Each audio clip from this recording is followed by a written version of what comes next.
ಸಂಜೀವಿನಿ, ಇದು ಜನ್ಮ ಜನ್ಮಾಂತರ.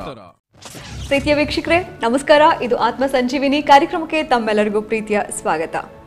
ಪರಿಹಾರ ಇಲ್ಲ ಅನ್ಕೊಂಡಿರೋ ಎಷ್ಟೋ ಸಮಸ್ಯೆಗಳಿಗೆ ಸುಲಭವಾಗಿ ಸರಳವಾಗಿ ಪರಿಹಾರ ನೀಡುವಂತಹ ಅಪರೂಪವಾದಂತಹ ವೇದಿಕೆ ನಮ್ಮ ಆತ್ಮ ಸಂಜೀವಿನಿ. ಆತ್ಮಗಳಿಂದ ಉಂಟಾಗುವಂತಹ ನೂರಾರು ಸಮಸ್ಯೆಗಳಿಗೆ ಪರಿಹಾರದ ದಾರಿಯನ್ನ ಹುಡುಕುವಂತಹ ಅಪರೂಪವಾದಂತಹ ವೇದಿಕೆ ಆತ್ಮ ಸಂಜೀವಿನಿ. ವೀಕ್ಷಕರೇ, ಸುಮಾರು ವರ್ಷಗಳಿಂದ ಆತ್ಮಚಿಕಿತ್ಸೆಯ ಮೂಲಕ ಲಕ್ಷಾಂತರ ಜನರ ಸಮಸ್ಯೆಗಳನ್ನ ಪರಿಹಾರ ಮಾಡಿಕೊಡ್ತಾ ಇರೋರು ನಮ್ಮ ಡಾಕ್ಟರ್ ಮಂಜುನಾಥ್ ಶಾಸ್ತ್ರಿ ಅವರು. ಬನ್ನಿ ಕಾರ್ಯಕ್ರಮಕ್ಕೆ ಅವರನ್ನ ಸ್ವಾಗತಿಸೋಣ. ಡಾಕ್ಟರ್ ನಮಸ್ಕಾರ. ನಮಸ್ಕಾರ. ಕಾರ್ಯಕ್ರಮಕ್ಕೆ ಸ್ವಾಗತ. ಡಾಕ್ಟರ್, ನನ್ನ ಮೊದಲನೇ ಪ್ರಶ್ನೆ, ನಮ್ಮ ಡಾಕ್ಟರ್ ವಿಶ್ವನಾಥ್ ಅವರು ಧಾರವಾಡದಿಂದ ಪತ್ರದ ಮೂಲಕ ಪ್ರಶ್ನೆಯನ್ನ ಕೇಳಿದ್ದಾರೆ. ಅವರು ಸುಮಾರು ಒಂದು 14 ವರ್ಷದಿಂದ ಒಂದು ಸಮಸ್ಯೆಯನ್ನು ಎದುರಿಸ್ತಾ ಇದ್ದಾರಂತೆ. ಅಂದರೆ ಅವ್ರ ಮಗನಿಗೆ ಈಗ 12 ವರ್ಷ, ಅವರ ಪತ್ನಿ ತೀರ್ ಹೋಗಿ ಈಗ ಒಂದು 2-3 ವರ್ಷ ಆಗಿದೆಯಂತೆ. ಸೊ ಅವರ ಪತ್ನಿ ಅಂದರೆ ಆ ಹುಡುಗನ ತಾಯಿ ತೀರ್ ಹೋದ್ಮೇಲೆ ಮಗನಲ್ಲಿ ಬಹಳಷ್ಟು ಬದಲಾವಣೆಗಳು ಕಾಣಿಸ್ತಾ ಇದೆಯಂತೆ. ಅವರು ಡಾಕ್ಟರ್ ಆಗಿ ಕೂಡ ಅವರಲ್ಲಿ ಯಾವುದೇ ರೀತಿ ಪರಿಹಾರ ಆಗ್ತಾ ಇಲ್ಲ, ಅವರ ಟ್ರೀಟ್ಮೆಂಟ್ ಏನು ವರ್ಕ್ ಆಗ್ತಿಲ್ಲ ಅಂತ ಕೇಳ್ತಾ ಇದ್ದಾರೆ. ಅಂದರೆ ಇದ್ದಕ್ಕಿದ್ದ ಹಾಗೆ ಮೂರ್ಛೆ ಹೋಗ್ಬೋದು, ಪ್ರಜ್ಞೆ ತಪ್ಪೋದು, ಅರ್ಧ ಗಂಟೆ ಆದರೂ ಕೂಡ ಮಗನಿಗೆ ಪ್ರಜ್ಞೆ ಬರೋದಿಲ್ವಂತೆ. ಸೊ ಇದೆಲ್ಲ ಬಹಳಷ್ಟು ಅವರಲ್ಲಿ ವ್ಯತ್ಯಾಸ ಆಗ್ತಾ ಇರೋದು, ಆರೋಗ್ಯದಲ್ಲಿ ಸಮಸ್ಯೆ ಏರುಪೇರಾಗ್ತಾ ಇರೋದು, ಇದೆಲ್ಲ ಎದುರಿಸ್ತಾ ಇದ್ದಾರೆ. ಇದಕ್ಕೇನಾದರೂ ನಮ್ಮ ಆತ್ಮ ಚಿಕಿತ್ಸೆಯಿಂದ ಪರಿಹಾರ ಸಿಗುತ್ತಾ ಅಂತ ಕೇಳ್ತಾ ಇದ್ದಾರೆ.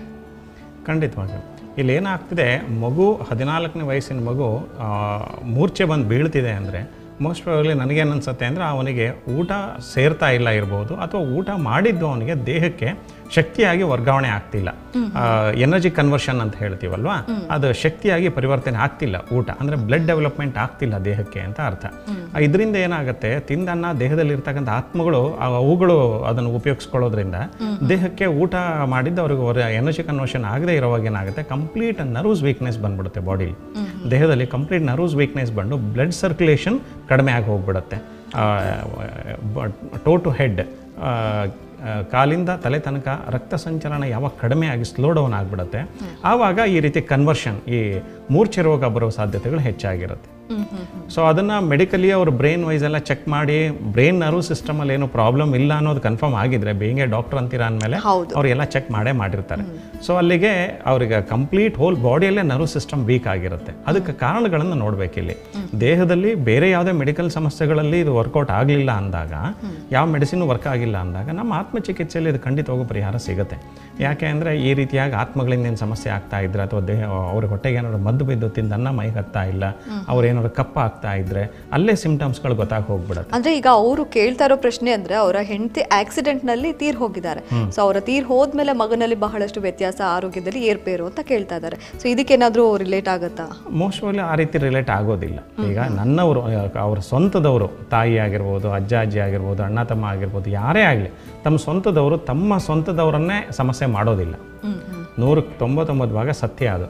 ಇನ್ನು 1% ಅವರಿಂದ ಏನಾದ್ರು ಮೋಸ ಆಗಿ ಅವ್ರಿಗೆ ನೋವಾಗಿದ್ದರೆ ಮಾತ್ರ ಅವರನ್ನು ಹಿಂಸೆ ಮಾಡ್ತಾರೆ. ಬಿಟ್ಟರೆ ತನ್ನ ಸ್ವಂತ ಮನೆಯವರನ್ನು ಅವರಿನ್ನೂ ಕಾಪಾಡ್ತಾರೆ ಹೊರತು ಯಾವುದೇ ಕಾರಣಕ್ಕೂ ಮೈ ಮೇಲೆ ಬರೋದಾಗಲಿ, ಅವ್ರ ದೇಹ ಸೇರ್ಕೊಂಡು ಸಮಸ್ಯೆ ಮಾಡೋದಾಗಲಿ ಅದೆಲ್ಲ ಸುಳ್ಳು. ಸೊ ಹೀಗಾಗಿ ಅದ್ರ ಬಗ್ಗೆ ಏನು ಅವರು ತಲೆ ಕೆಡಿಸ್ಕೋಬೇಕಾಗಿಲ್ಲ.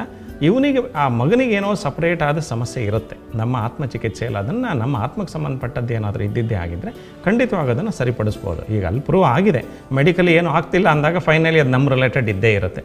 ಸೊ ಅವರು ನಮ್ಮಲ್ಲಿ ಅವರ ಮಗುವನ್ನು ಕರ್ಕೊಂಬರೋದು ಅಥವಾ ಅವರ ಫೋಟೋನ ತೊಗೊಂಡು ಬಂದರೆ ಆತ್ಮಚಿಕಿತ್ಸೆಯಲ್ಲಿ ಒಂದು ಸಮಸ್ಯೆ ಏನು ಅಂತ ತಿಳಿದು ಖಂಡಿತವಾಗಿ ಅದನ್ನು ಪರಿಹರಿಸ್ಬೋದು. ಸರಿ ಡಾಕ್ಟರ್ ವಿಶ್ವನಾಥ್ ಅವರೇ, ನಿಮ್ಮ ಪ್ರಶ್ನೆಗೆ ಉತ್ತರ ಸಿಕ್ಕಿದೆ ಅಂತ ಭಾವಿಸ್ತಾ ಕಾರ್ಯಕ್ರಮದಲ್ಲಿ ಮುಂದಿನ ಪ್ರಶ್ನೆಯನ್ನು ಡಾಕ್ಟರ್ ಹತ್ರ ಕೇಳ್ತಾ ಇದ್ದೀನಿ. ಡಾಕ್ಟರ್, ಈಗ ಸಮಸ್ಯೆ ಅಂತ ಬಂದಂಥ ವ್ಯಕ್ತಿಯ ಆತ್ಮವನ್ನ ಇನ್ನೊಬ್ಬರ ದೇಹಕ್ಕೆ ವರ್ಗಾವಣೆ ಮಾಡ್ತೀರಾ, ಅದೆಲ್ಲರೂ ನಮ್ಗೆ ಗೊತ್ತಿರೋಂಥ ವಿಷಯ. ಈಗ ವರ್ಗಾವಣೆ ಆದ್ಮೇಲೆ ಸಮಸ್ಯೆ ಇರುವಂಥ ವ್ಯಕ್ತಿಗೆ ದೈಹಿಕವಾಗಿ ಅಥವಾ ಮಾನಸಿಕವಾಗಿ ಏನಾದರೂ ತೊಂದರೆ ಆಗುತ್ತಾ? ಇದ್ರ ಬಗ್ಗೆ ಏನು ಹೇಳ್ತೀರಾ? ಇಲ್ಲ, ತೊಂದರೆ ಅಂತ ಏನಾಗಲ್ಲ. ಇಲ್ಲಿ ಒಬ್ಬ ಸಮಸ್ಯೆಯಲ್ಲಿ ಬಳಲ್ತಾ ಇರತಕ್ಕಂಥ ವ್ಯಕ್ತಿ ನಮ್ಮ ಹತ್ರ ಬಂದಾಗ ಆತನ ಆತ್ಮವನ್ನು ಬೇರೆ ಒಬ್ಬ ವ್ಯಕ್ತಿಯ ದೇಹಕ್ಕೆ, ಅಂದರೆ ಒಂದು ಲೇಯರ್ ತೊಗೊಳ್ತೀವಿ ಅಷ್ಟೇ, ಕಂಪ್ಲೀಟ್ ಆತ್ಮನ ತೊಗೊಳ್ಳಲ್ಲ. ಸೊ ಆತ್ಮಕ್ಕೆ 32 ಲೇಯರ್ ಇರುತ್ತೆ. ಅದರಲ್ಲಿ ಒಂದು ಲೇಯರನ್ನು ನಾವು ತೊಗೊಂಡು, ಆ ಸಮಸ್ಯೆಯ ಲೇಯರು ಅದು ಗೊತ್ತಿರುತ್ತೆ ನಮ್ಗೆ, ಅದು ಯಾವುದರಲ್ಲಿ ಇನ್ಫಾರ್ಮೇಷನ್ ಇರುತ್ತೆ ಅಂತ, ಅದನ್ನು ಮಾತ್ರ ತೊಗೊಂಡು ಅದ್ರ ಬಗ್ಗೆ ನಾವು ಅನುಭವಿಸಿ ಫೀಲ್ ಮಾಡಿ ಹೇಳಿ ಅದನ್ನು ಕನ್ಫರ್ಮೇಷನ್ ತೊಗೊಂಡು ಆ ಸಮಸ್ಯೆನ ಬಗೆಹರಿಸ್ತೀವಿ. ಇದರಿಂದ ಸಮಸ್ಯೆ ಬಗೆಹರಿದ ವ್ಯಕ್ತಿಗೆ ಅನುಭವಕ್ಕೆ ಬರುತ್ತೆ. ಒಂದು ಎಕ್ಸಾಂಪಲ್ ಹೇಳ್ಬೋದು ಅಂದರೆ, ಲಾಸ್ಟ್ ಒಂದು 60 ವರ್ಷದ ಒಬ್ಬ ವ್ಯಕ್ತಿ ಬಂದಿದ್ದರು. ಅವರು ಕಡಿಮೆ ಅಂದರೆ ಒಂದು 10-15 ಹೆಜ್ಜೆ ನಡೆದಿದ್ದೇ ಇಲ್ವಂತೆ. ಒಂದು 5 ಹೆಜ್ಜೆಗೆಲ್ಲ ಕುತ್ಕೊಂಡ್ಬಿಡ್ಬೇಕು ಅವರು. ಆ ಅವಸ್ಥೆಯಲ್ಲಿದ್ದವರು ನಮ್ಮ ಹತ್ರ ಬಂದರು. ಅವರು ಫೋಟೋ ತಂದಿರಲಿಲ್ಲ. ಟ್ರೀಟ್ಮೆಂಟ್ ಎಲ್ಲ ಆಯಿತು. ನಮ್ಮ ಆಫೀಸಿಂದ ಕಡಿಮೆ ಅಂದರೂ ಒಂದು ಅರ್ಧ ಕಿಲೋಮೀಟರ್ ದೂರದಲ್ಲಿ ಹೋಗಿ ಫೋಟೋ ತೆಗೆಸ್ಕೊಂಡು ಬರಬೇಕು. ನಾವು ಹೇಳಿದ್ವಿ ಫೋಟೋ ಇಲ್ಲಲ್ಲ, ಫೋಟೋ ಬೇಕೇ ಬೇಕು, ನೀವು ಹೋಗಿ ಫೋಟೋ ತೆಗೆಸ್ಕೊಂಬನ್ನಿ ಅಂತ. ಆಶ್ಚರ್ಯ ಅಂದರೆ ಹಂಗೆ ಹೇಳಿದ ತಕ್ಷಣ ಆಯ್ತು ನಾವು ಹೋಗಿ ತರ್ತೀವಿ ಅಂತ ಸೀದಾ ಹೋಗಿ ನಡ್ಕೊಂಡು ಹೋಗಿ ಅವ್ರು ಫೋಟೋ ತೆಗೆಸ್ಕೊಂಡು ಬಂದರು. ಇಬ್ಬರು ಅಳ್ತಾ ಇದ್ದಾರೆ ಗಂಡ ಹೆಂಡತಿ. ಯಾಕೆ ಏನಾಯಿತು ಅಂತ ಕೇಳಿದ್ರೆ ಇವ್ರಿಗೆ 10-15 ಹೆಜ್ಜೆ ನಡಿಲಿಕ್ಕೆ ಆಗ್ತಿರ್ಲಿಲ್ಲ ಅಂಥವ್ರು ಇವತ್ತು ಅರ್ಧ ಕಿಲೋಮೀಟ್ರ್ ಜೊತೆಗೆ ಹೋಗಿ ಫೋಟೋ ಹೊಡ್ಸ್ಕೊಂಡು ಬಂದು ಕೊಡ್ತಾ ಇದ್ದಾರೆ. ಇಷ್ಟು ವರ್ಷಗಳಾಗಿತ್ತು ಇವ್ರು ನಡೀದೆ. ಆ ಕ್ಷಣದಲ್ಲಿ ಆಗಿರೋದು ಇದು. ಜಸ್ಟ್ ಟ್ರೀಟ್ಮೆಂಟ್ ಮುಗೀತು, ಹೋದ್ರು ಬಂದರು. ಸೊ ಈ ರೀತಿಯಾಗಿ ಅನುಕೂಲವೇ ಆಗುತ್ತೆ ಹೊರತು ಅನಾನುಕೂಲ ಅಂತ ಏನು ಇಲ್ಲ ಇದರಲ್ಲಿ. ಬಟ್ ಎಲ್ರಿಗೂ ಆ ಕ್ಷಣದಲ್ಲಿ ಹಾಗೆ ಆಗುತ್ತೆ, ಅಷ್ಟೇ ರಿಸಲ್ಟ್ ಬರುತ್ತೆ ಅಂತ ಹೇಳಲಿಕ್ಕಾಗಲ್ಲ. ಕೆಲವೊಬ್ರಿಗೆ ಬೇಗ ಬರುತ್ತೆ, ಕೆಲವೊಬ್ರಿಗೆ ಲೇಟ್ ಆಗಿರುತ್ತೆ. ಮಿನಿಮಮ್ ನೀವು ಹೇಳಿದಾಗೆ 3 ತಿಂಗಳು ಟ್ರೀಟ್ಮೆಂಟ್ ತಗೊಳ್ಳೇಬೇಕು ಅಲ್ವಾ? ಸೊ ಹಾಗಾಗಿ ಮಾನಸಿಕವಾಗಿ ಅಥವಾ ದೈಹಿಕವಾಗಿ ಯಾವುದೇ ರೀತಿ ತೊಂದರೆ ಆಗೋದಿಲ್ಲ. ಖಂಡಿತವಾಗಿ. ಸರಿ ಡಾಕ್ಟರ್. ವೀಕ್ಷಕರೇ, ನಮ್ಮ ಆತ್ಮ ಸಂಜೀವಿನಿಯಲ್ಲಿ ಮಾಹಿತಿಯನ್ನ ತಿಳ್ಕೊತಾ ಇದ್ದೀರಾ. ಇನ್ನಷ್ಟು ಮಾಹಿತಿ ನಿಮ್ಗೋಸ್ಕರ ಇದೆ, ಕಾಯ್ತಾ ಇರಿ ಒಂದು ಪುಟ್ಟ ವಿರಾಮದ ನಂತರ. ಆತ್ಮ ಸಂಜೀವಿನಿ, ಇದು ಜನ್ಮ ಜನ್ಮಾಂತರ. ಆತ್ಮ ಸಂಜೀವಿನಿ, ಇದು ಜನ್ಮ ಜನ್ಮಾಂತರ. ನಮಸ್ಕಾರ, ಇದು ಆತ್ಮ ಸಂಜೀವಿನಿ ಕಾರ್ಯಕ್ರಮಕ್ಕೆ ಮತ್ತೊಮ್ಮೆ ತಮ್ಮೆಲ್ಲರಿಗೂ ಸ್ವಾಗತ. ವೀಕ್ಷಕರೇ, ಆತ್ಮಗಳ ಬಗ್ಗೆ ಸಾಕಷ್ಟು ಮಾಹಿತಿಯನ್ನ ನೀವು ಕಾರ್ಯಕ್ರಮದಲ್ಲಿ ತಿಳ್ಕೊತಾ ಇದ್ದೀರಾ. ಜೊತೆಗೆ ನಿಮ್ಮ ಪ್ರಶ್ನೆಗಳಿಗೂ ಕೂಡ ಉತ್ತರ ತಿಳ್ಕೊತಾ ಇದ್ದೀರಾ. ಈಗ ಕಾರ್ಯಕ್ರಮದ ಮುಂದಿನ ಪ್ರಶ್ನೆ ಡಾಕ್ಟರ್ ಹತ್ರ ಕೇಳ್ತೀನಿ. ಈಗ ಡಾಕ್ಟರ್, ಸುಮಾರು ಜನ ಹೇಳ್ತಾರೆ ಮಧ್ಯಾಹ್ನದೊತ್ತು ಒಬ್ಬರೇ ಒಂಟಿಯಾಗಿ ಹುಣಸೆ ಮರದ ಹತ್ರ ಹೋಗಬಾರ್ದು, ಹೋದರೆ ಅವರ ಆರೋಗ್ಯದಲ್ಲೇನೋ ಹೆಚ್ಚು ಕಮ್ಮಿ ಆಗುತ್ತೆ, ಹಿಂಗೇನೇನೋ ಸಮಸ್ಯೆ ಬರುತ್ತೆ ಅಂತ ನಂಬ್ತಾರೆ. ಇದು ಎಷ್ಟರ ಮಟ್ಟಿಗೆ ನಿಜ? ಇದ್ರ ಬಗ್ಗೆ ಒಂದಷ್ಟು ಮಾಹಿತಿಯನ್ನು ಹೇಳಿ. ಇಲ್ಲ, ಅದು ತಕ್ಕ ಮಟ್ಟಿಗೆ ಅದು ನಿಜಾನೇ ಇದೆ. ಯಾಕಂದ್ರೆ ನನ್ನ ಅನುಭವದಲ್ಲಿ ನಾನು ಬಹಳಷ್ಟು ಜನ ನಾನು ನೋಡಿದ್ದೀನಿ, ಆ ರೀತಿಯಾಗಿ ನಡೆದಿರೋದು ಗೊತ್ತಿದೆ ನನಗೆ. ಸೊ ಹುಣಸೆ ಮರ ಆಗಿರ್ಬೋದು ಅಥವಾ ಈಚಲು ಮರಗಳಲ್ಲೂ ಅಂತ ಕೆಲವೊಂದು ಮರಗಳಿದ್ದಾವೆ ವಿಶೇಷವಾಗಿ. ಅಂದ್ರೆ ಮಧ್ಯಾಹ್ನದೊತ್ತು ಆಗುತ್ತಾ ಸಾಧ್ಯತೆ ಇದೆಯಾ? ಆ ರೀತಿ ಏನಿಲ್ಲ, ಮಧ್ಯಾಹ್ನ ಸಂಜೆ ಅಂತ ಏನಿಲ್ಲ. ನಾರ್ಮಲಿ ಏನಾಗುತ್ತೆ, ಹುಣಸೆ ಮರದಲ್ಲಿ ಆತ್ಮಗಳಿರ್ತವೆ ಅನ್ನೋದು ಒಂದು ವಾಡಿಕೆ ಇದೆ. ಬಟ್ ನನ್ನ ಅನುಭವದಲ್ಲಿ ಹಾಗೆ ಅಂತಾನೆ ಪರ್ಟಿಕ್ಯುಲರ್ ಆಗಿ ಅಂತ ಹೇಳೋಕ್ಕಾಗಲ್ಲ. ಆತ್ಮಗಳು ಎಲ್ಲ ಕಡೆಯಲ್ಲೂ ಎಲ್ಲೆಲ್ಲಿ ಗಾಳಿ ಫ್ಲೋ ಇದೆ ಎಲ್ಲ ಕಡೆ ಇದ್ದೇ ಇರುತ್ತೆ. ಸೊ ಬಟ್ ಕೆಲವೊಂದು ಜಾಗದಲ್ಲಿ ವಿಶೇಷವಾಗಿ ಕೆಲವೊಂದು ಆತ್ಮಗಳು ಕೂತು ಕಾಯ್ತವೆ. ಆ ಜಾಗ ಬಿಟ್ಟು ಕದಲೋದಿಲ್ಲ ಅವು, ಅಲ್ಲಿ ಬಂದವ್ರಿಗೆ ಸಮಸ್ಯೆ ಮಾಡ್ತವೆ. ಸೊ ಹಾಗೂ ಇರುತ್ತೆ. ಅಂದ್ರೆ ಅದು ಒಂಥರ ಮೋಸ್ಟ್ಲಿ ಅದರ ಸ್ವಭಾವ ಅಂತ ಅನ್ಕೋಬಹುದು. ಅದಕ್ಕೆ ಆ ಜಾಗ ಬಿಟ್ಟು ಹೋಗ್ಲಿಕ್ಕೆ ಇಷ್ಟ ಇರಲ್ಲ, ಅದೇ ಜಾಗದಲ್ಲಿ ಇರುತ್ತೆ. ಕೆಲವೊಂದು ಆಕ್ಸಿಡೆಂಟ್ ಝೋನ್ ಅಂತ ನಾವು ಹೇಳ್ತೀವಿ, ಅಲ್ಲೇ ಯಾಕೆ ಆಕ್ಸಿಡೆಂಟ್ ಆಗಬೇಕು ಅಲ್ವಾ? ಆ ರೀತಿಯಾಗಿ ಆ ಪರ್ಟಿಕ್ಯುಲರ್ ಆತ್ಮಗಳು ಆ ಒಂದು ಜಾಗದಲ್ಲಿ ಕೂತು ಕಾಯ್ತಾ ಇದ್ದವಾಗ ಅಲ್ಲಿ ಯಾರು ಬರ್ತಾರೆ, ಯಾರು ಹೋಗ್ತಾರೆ, ಬಾಡಿ ವೀಕ್ ಇದ್ದವ್ರಿಗೆ, ಅವರ ಸಿಸ್ಟಮ್ ವೀಕ್ ಇದ್ದವ್ರಿಗೆ ಅದು ಕಂಡು ಬರುತ್ತೆ. ಈ ದೇಹದಲ್ಲಿ ಆತ್ಮಗಳಿದ್ದು ಅಥವಾ ಆತ್ಮಗಳಿದ್ದು ಖಾಲಿ ಆಗಿರೋ ವಾಸನೆ ಗೊತ್ತಾದಾಗ ಆಬ್ವಿಯಸ್ಲಿ ಡಿಸ್ಟರ್ಬ್ ಮಾಡ್ತವೆ. ಸರಿ, ಓಕೆ ಡಾಕ್ಟರ್, ಥ್ಯಾಂಕ್ ಯು. ಬೆಳಕಿನ ಹಿಂದೆ ನೆರಳು ಬರೋ ಹಾಗೆ ಸುಖದ ಜೊತೆಗೆ ದುಃಖವೂ ಇರುತ್ತೆ, ಅದೇ ಜೀವನ. ವೀಕ್ಷಕರೇ, ಸಮಸ್ಯೆ ಎಂಥದ್ದೇ ಇರಲಿ, ಅದು ಆತ್ಮಕ್ಕೆ ಸಂಬಂಧಪಟ್ಟಿದ್ದಾಗಿದ್ರೆ ಖಂಡಿತವಾಗ್ಲೂ ನಮ್ಮ ಆತ್ಮ ಚಿಕಿತ್ಸೆಯಲ್ಲಿ ಪರಿಹಾರ ಸಿಗುತ್ತೆ. ಈಗ ವ್ಯಕ್ತಿಯೊಬ್ಬರು ಸಮಸ್ಯೆಯಿಂದ ಬಂದಿದ್ದಾರೆ, ಅವರಿಗೆ ಡಾಕ್ಟರ್ ಮಂಜುನಾಥ್ ಶಾಸ್ತ್ರಿ ಅವರು ಯಾವ ರೀತಿ ಆತ್ಮ ಚಿಕಿತ್ಸೆಯನ್ನು ನೀಡ್ತಾರೆ ಅಂತ ನೀವೇ ನೋಡಿ. ಇವತ್ತು ನಮ್ಮ ಜೊತೆಯಲ್ಲಿ ನಿರ್ಮಲಾ ಅವರು ಚನ್ನಪಟ್ಟಣದಿಂದ ಬಂದಿದ್ದಾರೆ. ನಿರ್ಮಲಾ ಅವ್ರಿಗೆ ಅವ್ರದ್ದೇ ಆದ ಭಾಳಷ್ಟು ಸಮಸ್ಯೆಯನ್ನು ಹೊತ್ತು ಇದರ ಮೂಲವನ್ನು ತಿಳಿಯಲೇಬೇಕು, ಸರಿಪಡಿಸ್ಕೊಳ್ಳೇಬೇಕು ಅನ್ನೋ ಉದ್ದೇಶದಿಂದ ಇಲ್ಲಿಗೆ ಬಂದಿದ್ದಾರೆ. ಈ ಆತ್ಮ ಸಂಜೀವಿನಿ ವೇದಿಕೆಗೆ ಬಂದಿದ್ದಾರೆ. ಈಗ ನಿರ್ಮಲಾ ಅವ್ರ ಸಮಸ್ಯೆ ಏನು ಅನ್ನೋದನ್ನು ತಿಳ್ಕೊಳ್ಳೋದಕ್ಕೆ ನಿರ್ಮಲಾ ಅವ್ರ ಬದಲಿಗೆ ಬೇರೆ ಒಬ್ಬ ಅಪರಿಚಿತ ವ್ಯಕ್ತಿಯನ್ನು ಯೋಗ ನಿದ್ರೆಗೆ ಮಲಗಿಸಿ ಇವರ ಆತ್ಮವನ್ನು ಅಲ್ಲಿಗೆ ವರ್ಗಾವಣೆ ಮಾಡೋದ್ರ ಮೂಲಕ ಇವರ ಸಮಸ್ಯೆ ಅನಾವರಣ ಮಾಡ್ತಾ ಅದರ ಮೂಲ ಏನು ಅಂತ ತಿಳ್ಕೊಳ್ಳೋಣ. ನಿರ್ಮಲಾ ಅವರೇ, ನಿಮ್ಮ ಬಗ್ಗೆ ಆಗಲಿ ನಿಮ್ಮ ಸಮಸ್ಯೆ ಬಗ್ಗೆ ಆಗಲಿ ವ್ಯಕ್ತಿಗೆ ಏನಾದರೂ ಗೊತ್ತಿದೆಯಮ್ಮ? ಗೊತ್ತಿಲ್ಲ ಸರ್.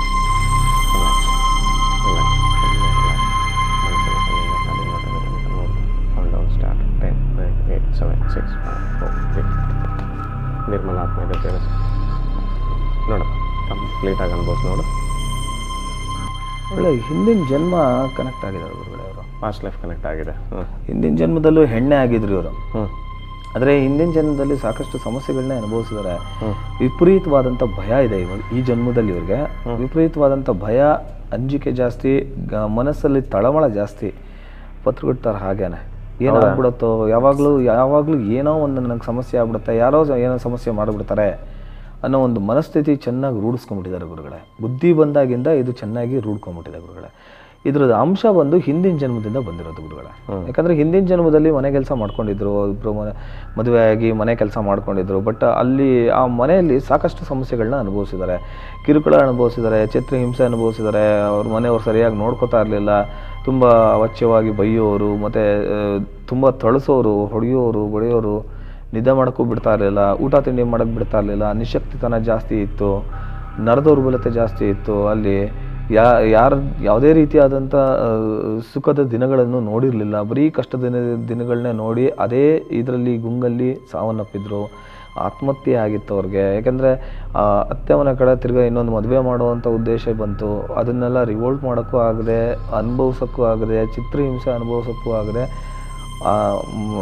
ಆತ್ಮಹತ್ಯೆ ಮಾಡ್ಕೊಂಡಂಥ ಸಂದರ್ಭ ಬಂದಿತ್ತು ಗುರುಗಳೇ. ಆ ಆತ್ಮಹತ್ಯೆ ಆ ಮನಸ್ಥಿತಿ ಇನ್ನು ಈ ಜನ್ಮಕ್ಕೆ ಇವ್ರಿಗೆ ಹಂಗೆ ರೂಢ್ಕೊಂಡ್ಬಿಟ್ಟಿದೆ ಗುರುಗಳೇ. ಈ ಜನ್ಮದಲ್ಲೂ ಯಾರೋ ಏನೋ ಮಾಡಿಬಿಡ್ತಾರೆ, ಯಾರೋ ಏನೋ ನನಗೆ ಬರೆ ಹಾಕ್ಬಿಡ್ತಾರೆ, ಯಾರೋ ಏನೋ ಸುಟ್ಬಿಡ್ತಾರೆ, ನನ್ನ ಏನೋ ಮಾಡಿಬಿಡ್ತಾರೆ ಅನ್ನೋ ಆತಂಕ ಇವತ್ತಿಗೂ ಕಾಡ್ತಾ ಇದೆ ಗುರುಗಳೇ. ಅದ್ರ ತೀವ್ರತೆ ತುಂಬಾ ಜಾಸ್ತಿ ಆಗ್ಬಿಟ್ಟಿದೆ. ಯಾರನ್ನೂ ನಂಬಕ್ಕಾಗ್ತಾ ಇಲ್ಲ. ನಿಜನಾ? ಈ ರೀತಿಯೆಲ್ಲ ಅನ್ಸುತ್ತಾ ನಿಮಗೆ? ಅನ್ಸುತ್ತೆ. ಏನೇನು ಅನುಭವಿಸಿದ್ದಾರೆ ಈಗ ನೀವು? ಈಗ ಒಟ್ಟಿನಲ್ಲಿ ನಾನು ಏನೇ ಕೆಲಸಕ್ಕೆ ಕೈ ಹಾಕಿದ್ರು ಏನೂ ಆಗಲ್ಲ. ನಾನು ಎಲ್ಲಿ ಹೋಯ್ತೀನಿ ಅಂತ ಅಂದ್ರೆ ಅದು ಆಗುತ್ತೆ ಅನ್ನೋದು ಆಗಲ್ಲ. ಒಟ್ಟಿನಲ್ಲಿ ನನ್ನ ನಂಬಿಕೆ ನನಗೆ ಹೇಳಿ. ಭಯ ಅಂತ ಅಂದರೆ ಒಟ್ಟಿನಲ್ಲಿ ಎಲ್ಲಿ ಹೋಗ್ಬೇಕು ಅಂದರೆ ತುಂಬ ಭಯ. ಎಲ್ಲಿ ಹೋಗ್ಬೇಕು ಅಂದರೆ ಅದು ಆಗಲ್ಲ, ಭಯ, ಏನೋ ಟೆನ್ಷನ್, ಇದಾಗುತ್ತೆ ಅಂದರೆ ಆಗಲ್ಲ, ಆ ಥರ ಆಗುತ್ತೆ. ಆಮೇಲೆ ನಿಮ್ಗೆ ಏನೇನು ಅನ್ಸುತ್ತೆ? ಸುಟ್ಟು ಬಿಡ್ತಾರೆ, ಯಾರು ಬರೀ ಹಾಕ್ಬಿಡ್ತಾರೆ ಅಂತೆಲ್ಲ ಅಂದ್ರೆ ಹಂಗೇನು ಅನಿಸ್ತಾ ಇಲ್ಲ. ಅನ್ಸುತ್ತೆ ಆ ರೀತಿ ಆ ಥಾಟ್ಗಳು ಯಾವತ್ತೂ ಬಂದಿಲ್ಲ? ಇಲ್ಲ ಇಲ್ಲ, ಆ ವಿಚಾರಗಳು. ಅದೇನದು? ಆ ಭಯ ಬಂದಿರತ್ತಲ್ಲ, ಆ ಮೂಮೆಂಟಲ್ಲಿ ಆ ಫ್ಲೋ ಇದೆ ಅವ್ರಿಗೆ. ಬಟ್ ಏನಂದರೆ ಅಷ್ಟೊಂದು ತೀವ್ರತೆಯಾಗಿ ಅದನ್ನು ಅವರು ನೋಡಿಲ್ಲ. ಅದು ಬಟ್ ಇದೆ ಅದು. ಅಂದರೆ ನೀವು ಭಯ ಬಂದಾಗ ಯಾರಿಂದ ಏನಾರು ಆಗ್ಬಿಡುತ್ತೆ, ನನಗೆ ಯಾರೋ ಏನೋ ಮಾಡಿಬಿಡ್ತಾರೆ ಅನ್ನೋ ಭಯ ಕೆಲವೊಮ್ಮೆ ಕಾಡುತ್ತೆ ನಿಮ್ಮನ್ನು. ಯಾವಾಗೋ ಒಂದ್ಸರಿ ಆಗಿರ್ಬೋದು, ನನಗೇನು ಅನಿಸ್ತಾ ಗೋಚರ ಆಗಿರಲ್ಲ ಅವ್ರಿಗೆ. ಇದು ಅವ್ರಿಗೆ ಆಗ್ತಾ ಇರೋ ಸಮಸ್ಯೆ. ಇದರಿಂದ ಏನಾಗ್ತಿದೆ, ಈ ಜನ್ಮದಲ್ಲೂ ಊಟ ತಿಂಡಿ ಕರೆಕ್ಟಾಗಿ ಮಾಡೋಕ್ಕಾಗ್ತಿಲ್ಲ ಅವ್ರಿಗೆ. ಏನೇ ಕೆಲಸ ಕಾರ್ಯ ಮಾಡಿದ್ರು ತುಂಬ ಬೇಗ ಸುಸ್ತಾಗ್ಬಿಡ್ತಾರೆ. ಎಷ್ಟೇ ಎನರ್ಜಿ ಇರುತ್ತೆ ದೇಹದಲ್ಲಿ, ಎನರ್ಜಿ ಇರುತ್ತೆ, ಕೆಲಸ ಕಾರ್ಯ ಮಾಡೋದಕ್ಕಾಗಲ್ಲ. ಆ ಥರ ಮನಸ್ಥಿತಿ ಜಾಸ್ತಿ. ಇವತ್ತು ಮಾಡೋ ಕೆಲಸನ ನಾಳೆ ಮಾಡೋಣ ಅನ್ಸುತ್ತೆ. ಒಂಥರ ಸೋಂಬೇರಿತನ, ಹೇಳ್ಕೊಳಕ್ಕೂ ಆಗೋದಿಲ್ಲ. ಆಕ್ಟಿವ್ ಆಗೇ ಇರ್ತಾರೆ, ಆದರೆ ಕೆಲಸ ಕಾರ್ಯ ಮಾಡೋದಕ್ಕಾಗಲ್ಲ. ಆ ಥರ ಮನಸ್ಥಿತಿ ಜಾಸ್ತಿ ಆಗ್ಬಿಟ್ಟಿದೆ ಗುರುಗಳೇ. ಮಂಪರು ಏನಾಗತ್ತೋ ಏನೋ, ಯಾವಾಗಲೂ ಮಂಕ್ತನ ಒಂದೊಂದ್ಸತಿ ಕವಿಯತ್ತೆ ಅವ್ರಿಗೆ, ಮಂದತ್ವ ಕವಿಯತ್ತೆ. ಯಾಕಂದರೆ ಮೈಂಡ್ ಕಂಪ್ಲೀಟ್ ಬ್ಲ್ಯಾಂಕ್ ಔಟ್ ಆದಂಗೆ ಆಗುತ್ತೆ, ಬ್ಲಾಕೇಜಸ್ ಜಾಸ್ತಿ ಆಗುತ್ತೆ ಗುರುಗಳೇ ಅವ್ರಿಗೆ. ಹೌದಾ? ಮಂಕ್ ಕಬೋದು ಬಿಡುತ್ತೆ. ಏನು ಮಾಡೋಕ್ಕೂ ಆಸಕ್ತಿ ಇರಲ್ಲ, ಆಸಕ್ತಿ ಇರಲ್ಲ, ಇಂಟ್ರೆಸ್ಟ್ ಇರಲ್ಲ. ಇಲ್ಲಿ ಮಾಡುತ್ತೆ ಅಲ್ಲೇ ಮರ್ತು ಬಿಡುತ್ತೆ. ನಾಳೆ ಜ್ಞಾಪನನೇ ಇರಲ್ಲ, ಏನು ಜ್ಞಾಪನನೇ ಬರಲ್ಲ. ಆಮೇಲೆ ಏನಾದ್ರು ಮಾಡಬೇಕು ಅಂದರೆ ಅದು ಆಸಕ್ತಿ, ಉತ್ಸಾಹ ಅನ್ನೋದು ಏನೂದೇ ಇರಲ್ಲ. ಒಂಥರ ಅಯ್ಯೋ ಮಾಡ್ಕೊಳ್ಳೋದಾಗುತ್ತೆ ಬಿಡು ಅಂತ ನೆಗ್ಲೆಕ್ಟ್ ಮಾಡ್ಕೊಳ್ತಾ ಹೋಗೋದು. ಇದರಿಂದ ಏನಾಗ್ತಿದೆ, ಮನಃಶಾಂತಿನೂ ಕಮ್ಮಿ ಆಗ್ಬಿಟ್ಟಿದೆ. ಈಗ ಆರ್ಗ್ಯುಮೆಂಟ್ಸ್ ಜಾಸ್ತಿ ಆಗ್ಬಿಡುತ್ತೆ, ಬೇಡದಿರೋ ವಿಚಾರಗಳೇ ಮಾತಿಗೆ ಬರುತ್ತೆ. ಅಂದರೆ ಕಳೆದು ಹೋದ ಘಟನೆಗಳೇ ಜಾಸ್ತಿ ಬರುತ್ತೆ ಮನಸ್ಥಿತಿಗೆ. ಹತೋಟಿ ತಪ್ಪಿರ್ತಾರೆ, ಅವ್ರಿಗೆ ಪ್ರಜ್ಞಾವಸ್ಥೆ ಇಲ್ದೇನೆ ಮಾತಾಡ್ಬಿಟ್ಟಿರ್ತಾರೆ. ಕೋಪ ಸಿಟ್ಟು ಸಿಡ್ಕು ಬಂದ್ಬಿಟ್ಟಿದೆ ಆ ಟೈಮಲ್ಲಿ. ಅಂದರೆ ಈ ಜನ್ಮಕ್ಕೆ ಅಂತಾನೆ ಇದೆ. ಅದೇನಾಗ್ತಿದೆ, ಅವ್ರಿಗೆ ಗೊತ್ತಿದೆ ಮಾಡ್ತಾ ಇರೋದು ತಪ್ಪು ಅಂತ, ಸರಿಪಡಿಸ್ಕೊಳ್ಳೋಕ್ಕೆ ಅವ್ರಿಗೆ ಆಗ್ತಾ ಇಲ್ಲ. ಅದು ಹತೋಟಿಗೆ ಬರ್ತಿಲ್ಲ, ಅವ್ರ ಮನಸ್ಥಿತಿ ಅವ್ರ ಹತೋಟಿಗೆ ಬರ್ತಾ ಇಲ್ಲ ಗುರುಗಳೇ. ಹೌದಾ? ವಿಪರೀತವಾದ ಸಿಟ್ಟು. ಏನು ಮಾಡ್ತೀರಾ ಸಿಟ್ಟು ಬಂದಾಗ? ಸುಮ್ಮನೆ ಜಗಳ ಮಾಡ್ಬಿಡ್ತೀನಿ. ಆಮೇಲೆ ಯಾಕಾದ್ರೂ ಹಿಂಗೆ ಮಾಡಿದೆ ಅಂತ ಅನ್ಸ್ಕೊಳುತ್ತೆ ಮನಸ್ಸು. ಆಮೇಲೆ ರಿಪೆಂಡ್ ಮಾಡ್ತೀರಾ? ತುಂಬ ಸತಿ ಕೊರಗಿದ್ದಂಥ ಸಂದರ್ಭಗಳು ಇದೆ ಗುರುಗಳೇ. ಇಷ್ಟು ಸಮಸ್ಯೆಗಳಲ್ಲಿ ಬಳಲ್ತಾ ಇದ್ದಾರೆ ಇವರು. ಇದೇ ಮುಖ್ಯವಾದ ಸಮಸ್ಯೆ. ಇದರಿಂದ ಆಚೆ ಬರಲಿಕ್ಕೂ ಕಷ್ಟ ಆಗ್ತಾ ಇದೆ ಗುರುಗಳೇ. ಯಾಕಂದರೆ ಮನೆಯಲ್ಲಿರೋ ಸಂಬಂಧಗಳಲ್ಲೇ ವ್ಯತ್ಯಾಸಗಳು ಕಂಡು ಬಂದಾಗ ಅವ್ರದ್ದು ಉದ್ದೇಶ ಕರೆಕ್ಟ್ ಇರುತ್ತೆ. ಅಂದರೆ ಉದ್ದೇಶ ಎಲ್ಲರ ಹತ್ರ ಹೊಂದಾಣಿಕೆ ಮಾಡ್ಕೊಂಡು ಹೋಗಬೇಕು, ಜೀವನ ನಡೆಸಬೇಕು, ಆತಂಕದ ಮನಸ್ಥಿತಿಲಿ ಜೀವನ ಮಾಡಬಾರ್ದು ಅನ್ನೋ ಪರಿಜ್ಞಾನ ಇರುತ್ತೆ. ಬಟ್ ಆ ಮೊಮೆಂಟ್ ಬಂದಾಗ ಏನಾಗ್ತಿದೆ, ಕಂಟ್ರೋಲ್ಗೆ ಸಿಗದೆ ಮಾತಾಡ್ಬಿಟ್ಟಿರ್ತಾರೆ, ಪಶ್ಚಾತ್ತಾಪ ಪಡ್ತಾರೆ. ಅದರಿಂದ ಆಚೆ ಬರೋಕ್ಕೆ ಸುಮಾರು ದಿನಗಳೇ ತಗೋತಾರೆ ಗುರುಗಳೇ. ಹೌದಾ? ಸೊ ಅದನ್ನು ಹತೋಟಿಲಿ ಇಡೋಕ್ಕೆ ಆಗ್ತಿಲ್ಲ, ಆ ಕ್ಷಣದಲ್ಲಿ ಬಿಟ್ಬಿಟ್ಟಿರ್ತೀರ, ಆಮೇಲೆ ತಲೆ ಕೆರ್ಕೊಳ್ಳೋದು. ನಿಮ್ಮ ಬಗ್ಗೆ ಅವ್ರು ಹೇಳಿದ್ದೆಲ್ಲ ಕರೆಕ್ಟ್ ಆಗಿದೆಯಾ? ಕರೆಕ್ಟ್ ಇದೆ. ಇನ್ನೂ ಸ್ವಲ್ಪ ಸಮಸ್ಯೆ ಜಾಸ್ತಿ ಇದೆ. ಇನ್ನು ಯಾವ ರಿಲೇಟೆಡಲ್ಲಿ? ಆದರೆ ಒಟ್ಟಿನಲ್ಲಿ ಈ ಥರ ಭಯ ಆಗುತ್ತೆ. ಒಬ್ಬಳೇ ಕತ್ಲೆಯಲ್ಲಿ ಇರೋಕ್ಕಾಗಲ್ಲ. ಭಯದ ವಿಚಾರ ಹೇಳ. ಆಮೇಲೆ ಯಾರೋ ಬಂದಂಗೆ ಆಗುತ್ತೆ, ಅದು ಹೇಳಾಯ್ತಲ್ಲ, ಅದಿದೆ. ಆಮೇಲೆ ಏನರ ಮೇಲೆ ಇಂಟ್ರೆಸ್ಟ್ ಆಯ್ತಲ್ಲ, ಅದೆಲ್ಲ ಬಂತಲ್ಲ. ನೆಕ್ಸ್ಟು ಇನ್ನೇನೋ ಭಾಳ ಇದೆ ಅಂದ್ರಲ್ಲ. ಪರಿಜ್ಞಾನ ಇರಲ್ಲ ಗುರುಗಳೇ. ಇದೆ ಈ ಕಮ್ಯುನಿಕೇಷನಲ್ಲಿ ಏನಾಗುತ್ತೆ, ಪರಿಜ್ಞಾನ ಅವ್ರಿಗೆ ಹೇಳಿದ್ದನ್ನ ಹೇಳೋಂಗೆ ಆಗ್ಬಿಡುತ್ತೆ. ಯಾಕಂದರೆ ಬ್ಲ್ಯಾಂಕ್ ಔಟ್ ಆಗಿಬಿಡ್ತಾರೆ ಪಾಪ. ಅದು ತುಂಬ ಎಫೆಕ್ಟ್ ಆಗ್ತದೆ ಅವ್ರಿಗೆ. ಆಮೇಲೆ ಧ್ಯಾನ ಮಾಡೋಕ್ಕಾಗ್ತಾ ಇಲ್ಲ, ಚಂಚಲ ಮನಸ್ಸು. ಧ್ಯಾನ ಮಾಡೋಕ್ಕೆ ಆಗಲ್ಲ. ಈಗ ಮಾಡಬೇಕು ಅನ್ಸಲ್ಲ, ಅದು ಮಾಡೋಕ್ಕೆ ಆಗಲ್ಲ, ಮಾಡೋಕ್ಕಾಗ್ತಾನೆ ಇಲ್ಲ. ಯಾವ ಕೆಲಸನೂ ಅಷ್ಟೇ, ಧ್ಯಾನ ಅಂತಲ್ಲ, ದಿನನಿತ್ಯದ ಕೆಲಸ ಕಾರ್ಯಗಳಲ್ಲೂ ಒಂದೊಂದು ದಿನ ಹಿಂಗಾಗ್ಬಿಟ್ಟಿರುತ್ತೆ. ಅಂದರೆ ಇವತ್ತು ಮನಸ್ಸಿಟ್ಟು ಇಲ್ಲ ಇದನ್ನು ಮುಗಿಸ್ಲೇಬೇಕು ಅಂತ ಹಠ ತೊಟ್ಟು ಕೂತ್ಕೊಂಡ್ರು, ಆ ಕೂತ್ಕೊಂಡು ಅದನ್ನು ಶುರು ಮಾಡೋ ಗಳಿಗೆ ಅಷ್ಟರೊಳಗೆ ಮನಸ್ಸು ಚೇಂಜ್ ಆಗ್ಬಿಟ್ಟಿರುತ್ತೆ. ಅಷ್ಟೊಂದು ಚಂಚಲತೆ ಜಾಸ್ತಿ ಆಗ್ಬಿಟ್ಟಿದೆ ಅವ್ರಿಗೆ. ಹೌದಾ? ಸರಿ, ಈಗ ನಿಮ್ಮ ಬಗ್ಗೆ ಹೇಳಿದ್ದೆಲ್ಲ ಸಮಾಧಾನ ಇದೆಯಾ? ಇದಕ್ಕೆಲ್ಲ ಕಾರಣ ಗುರುಗಳೇ ಮುಖ್ಯವಾದ ಕಾರಣ ಹಿಂದಿನ ಜನ್ಮ ಒಂದು, ಅದು ಹುಟ್ಟುತ್ತಾನೆ ಕರೆಕ್ಟ್ ಆಗಿಬಿಟ್ಟಿದೆ, ಬುದ್ಧಿ ಬೆಳೀತಾ ಬೆಳೀತಾ ಜಾಸ್ತಿ ಆಗ್ಬಿಟ್ಟಿದೆ. ಎರಡನೇದು ಈ ಜನ್ಮಕ್ಕೆ ಅಂತ ಇವ್ರಿಗೆ ಮಾಟನೂ ಆಗಿದೆ, ಮದ್ದು ಆಗಿದೆ, ದೇಹದಲ್ಲಿ ಫಾಲ್ತು ಆತ್ಮನೂ ಇದೆ. ಒಟ್ಟಿನಲ್ಲಿ ಎಲ್ಲ ಅಂಶಗಳು ಸೇರಿಬಿಟ್ಟಿದೆ ಗುರುಗಳೇ. ಅವ್ರಿಗೆ 13 ವರ್ಷ ಆಯ್ತು ಇವ್ರಿಗೆ ಮಾಟ ಆಗಿ, 11 ವರ್ಷ ಆಯ್ತು ಮದ್ದು ಬಿದ್ದು, 8 ವರ್ಷ ಆಗಿದೆ ಫಾಲ್ತು ಆತ್ಮ ಬಂದು ಇವ್ರಿಗೆ. ಸಮಸ್ಯೆಗಳು ಎಲ್ಲ ಉಲ್ಬಣ ಆಗಕ್ಕೆ ಶುರುವಾಯಿತು ಗುರುಗಳೇ. 13 ವರ್ಷದಿಂದ ಈಚೆಗೆ ಅವ್ರು ಹೇಳಿದ ಸಮಸ್ಯೆಗಳಿಗೆ, ನಾನು ಹೇಳಿದ ಸಮಸ್ಯೆ, ಅವ್ರು ಹೇಳಿದ ಸಮಸ್ಯೆಗಳೆಲ್ಲ ಜಾಸ್ತಿ ಆಗಕ್ಕೆ ಶುರುವಾಯಿತು. ಹಂತವಾಗಿ ಬೆಳೀತಾ ಬಂತು. 8 ವರ್ಷಕ್ಕೆ ಯಾವಾಗ ಫಾಲ್ತು ಆತ್ಮ ದೇಹಕ್ಕೆ ಸೇರ್ತೋ ಅದರದ್ದು ಸಮಸ್ಯೆಗಳ ಉಲ್ಬಣ ಜಾಸ್ತಿ ಆಯಿತು. ದೇಹನ ತೆಕ್ಕೆಗೆ ತೊಗೊಳಕ್ಕೆ ಶುರು ಮಾಡ್ತು. ಅದಕ್ಕೆ ಇರೋ ಸಮಸ್ಯೆಗಳ್ನು ಇವ್ರಿಗಿರೋ ಸಮಸ್ಯೆಗಳ್ನು ಜೋಡಿಸ್ಕೊಂಡು ಜಾಸ್ತಿ ಆಗ್ತಾ ಇದೆ ಹೊರತು ಕಮ್ಮಿ ಆಗೋಕ್ಕೆ ಇವತ್ತಿನವರೆಗೂ ಅವಕಾಶ ಆಗಿಲ್ಲ ಗುರುಗಳು ಅವ್ರಿಗೆ. ಈ ಕಳೆದ 1.5 ವರ್ಷದಿಂದ ವಿಪರೀತ ಆಗೋಗಿದೆ, ಕಂಟ್ರೋಲ್ ತಪ್ಪೋಗ್ಬಿಟ್ಟಿದೆ ಆ್ಯಕ್ಚುಲಾಗಿ. ಹೌದಾ? ಎಲ್ಲ ಕರೆಕ್ಟ್ ಆಗಿದೆಯಾ? ಇದಕ್ಕೆ ಪರಿಹಾರ ಅಂತ ಏನೋ ಮಾಡ್ಕೊಳ್ಳಿಲ್ವೇ ತಾವು? ಮಾಡಿದ್ವಿ, ದೇವಸ್ಥಾನಗಳಿಗೆ ಹೋಗಿದ್ವಿ ಅಷ್ಟೇ. ಆಮೇಲೆ ಅದೇನು ತಡೆ ಯಂತ್ರಗಳೆಲ್ಲ ಹಾಕ್ಸ್ಕೊಂಡ್ವಿ, ಏನೋ ಕಡಿಮೆ ಆದಂಗೆ. ಎಷ್ಟು ವರ್ಷದಿಂದ ಪ್ರಯತ್ನ ಮಾಡ್ತೀರಿ? ಒಂದು 3 ವರ್ಷದಿಂದ ಪ್ರಯತ್ನ ಮಾಡ್ತಾನೆ ಇದ್ದೀರಾ, ಏನು ವರ್ಕ್ ಆಗಿಲ್ಲ. ಸರಿ, ಈಗಿರೋದನ್ನು ಕ್ಲಿಯರ್ ಮಾಡಲಾ?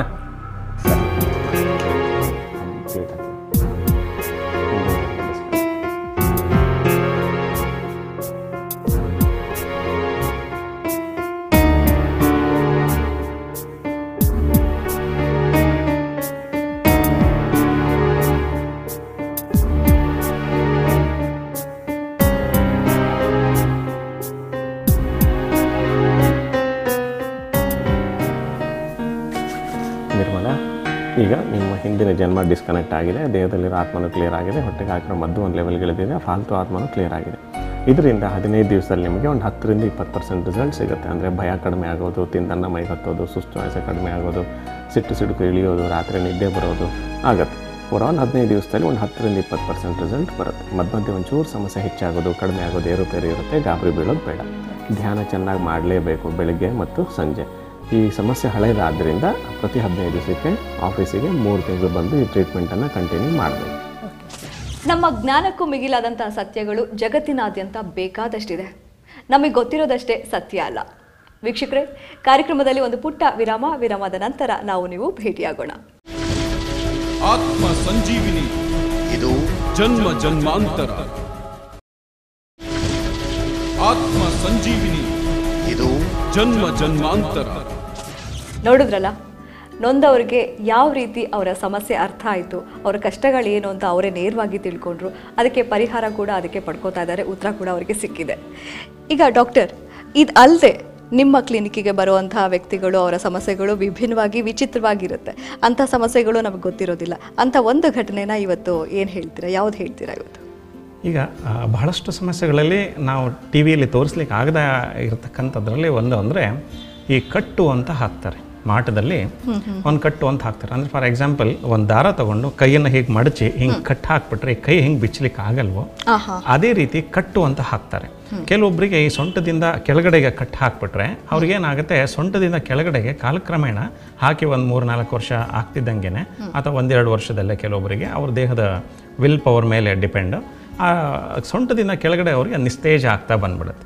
ಬ್ಲಡ್ ಸರ್ಕ್ಯುಲೇಷನ್ ಡ್ರಾಪ್ ಆಗ್ತಾ ಅವ್ರಿಗೆ ನಡೆಯೋದೇ ಕಷ್ಟ ಆಗಿ ಹೋಗ್ಬಿಡುತ್ತೆ. ಕೆಲವೊಬ್ಬರಿಗೆ ಈ ಕುತ್ತಿಗೆಯಿಂದ ಕಟ್ಟು ಹಾಕ್ತಾರೆ, ಅವರು ಬರ್ತಾ ಬೆಂಡ್ ಆಗಿಬಿಡ್ತಾರೆ. ಕೆಲವೊಬ್ಬರಿಗೆ ಈ ಮಂಡಿಯಿಂದ ಕೆಳಗಡೆ ಕಟ್ಟು ಹಾಕ್ಬಿಡ್ತಾರೆ. ಈ ಮೊಣಕಾಲು ಮಂಡಿಯಿಂದ ಕೆಳಗಡೆಗೆ ನಿತ್ರಾಣ ಆಗುತ್ತೆ. ಕೈಗಳಿಗೆ ಹಾಕ್ತಾರೆ. ಹಾಗೆಯೇ ಈ ಉಸಿರಾಟಕ್ಕೂ ಕೂಡ ಕಟ್ಟನ್ನು ಹಾಕ್ಬೋದು. ಅವರಿಗೆ ಬ್ರೀದಿಂಗ್ ಪ್ರಾಬ್ಲಮ್ ಬಂದ್ಬಿಡುತ್ತೆ. ಸೊ ಹೀಗೆ ಮಾಟದಲ್ಲಿ ಇದೊಂದು ವಿಶೇಷವಾಗಿ ಕಟ್ಟು ಅಂತ ಇದೆ. ಹೀಗೆ ಒಂದು ಲೇಡಿ ಒಂದು 3 months ಹಿಂದೆ ಬಂದಿದ್ರು. ಅವರಿಗೆ ಸೊಂಟದಿಂದ ಕಟ್ಟು ಹಾಕ್ಬಿಟ್ಟಿದ್ರು. ಅವ್ರಿಗೆ ಲಿಟ್ರಲಿ ಇಬ್ರು ಹಿಡ್ಕೊಂಡು ಬರಬೇಕಾಗಿತ್ತು ನನ್ನ ಹತ್ರ, ಕಷ್ಟಪಟ್ಕೊಂಡು. ಆಮೇಲೆ ಕಾಲು ಕೂಡ ಅಷ್ಟೇ, ಈ ಅಗಲವಾಗಿ ಕಾಲು ಇಡಬೇಕೇ ಹೊರತು ಸ್ಟ್ರೈಟಾಗಿ ಕಾಲು ಇಡೋಕ್ಕಾಗ್ತಿರ್ಲಿಲ್ಲ ಅವರಿಗೆ. ಕೂರುವಾಗಲೂ ಅಷ್ಟೇ, ಕೂರೋ ಹಾಗೆ ಇಲ್ಲ ಅವರು. ಕೂರಬೇಕು ಅಂದ್ರೆ ಎಷ್ಟು ಕಷ್ಟಪಟ್ಟು ಕೂರಬೇಕಿತ್ತು ಅಂದರೆ ನೋಡ್ಲಿಕ್ಕೇ ಹಿಂಸೆ ಆಗ್ತಾ ಇತ್ತು. ಅಷ್ಟು ಕಷ್ಟಪಡ್ತಾ ಇದ್ರು. ಅದನ್ನು ಮೆಡಿಕಲಿ ಅವ್ರಿಗೆಲ್ಲ ರೀತಿ ಸ್ಕ್ಯಾನಿಂಗು, ಟೆಸ್ಟು ಪ್ರತಿಯೊಂದು ಮಾಡಿದರು.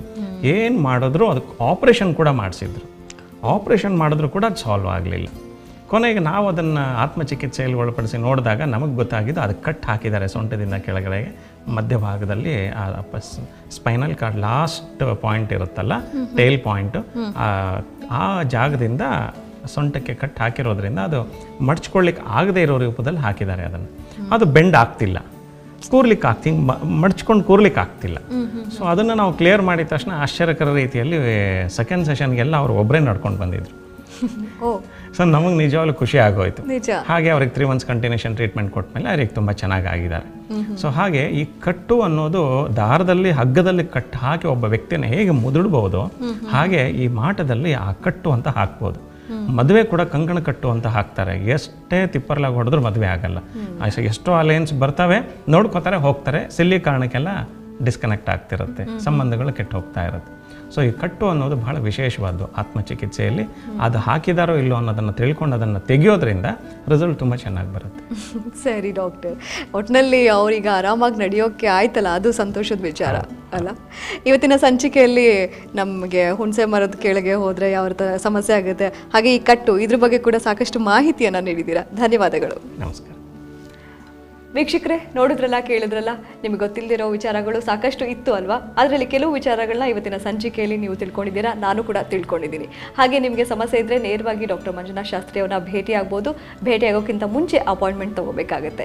ಇನ್ನು ನೀವು ನಮ್ಮ ಕಾರ್ಯಕ್ರಮಕ್ಕೆ ಪತ್ರ ಕೂಡ ಬರೀಬಹುದು. ನಿಮ್ಮ ಸಮಸ್ಯೆ ಏನೇ ಇದ್ರೂ ಪತ್ರ ಬರೀರಿ, ಅದನ್ನು ನಾನು ನೇರವಾಗಿ ಡಾಕ್ಟರ್ ಮಂಜುನಾಥ್ ಶಾಸ್ತ್ರಿ ಅವ್ರನ್ನ ಕೇಳ್ತೀನಿ, ಅದಕ್ಕೆ ಉತ್ತರವನ್ನು ನಿಮಗೆ ಕೊಡ್ತಾರೆ. ಹಾಗೆ ನೇರವಾಗಿ ಭೇಟಿಯಾಗೋದಕ್ಕೆ ಆಗದೆ ಇರೋರು ಇನ್ನೇನು ಮಾಡಬಹುದು? ಫೋನ್ ಸೆಷನ್ ಕೂಡ ಇದೆ.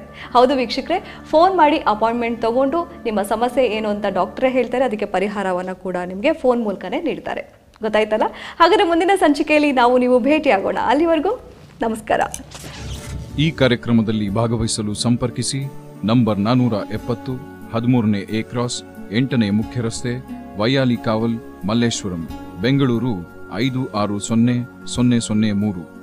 Email mshastri123@gmail.com.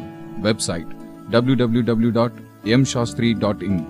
ದೂರವಾಣಿ ಸಂಖ್ಯೆ 8861999992 8861999993. ಆತ್ಮ ಸಂಜೀವಿನಿ, ಇದು ಜನ್ಮ ಜನ್ಮಾಂತರ.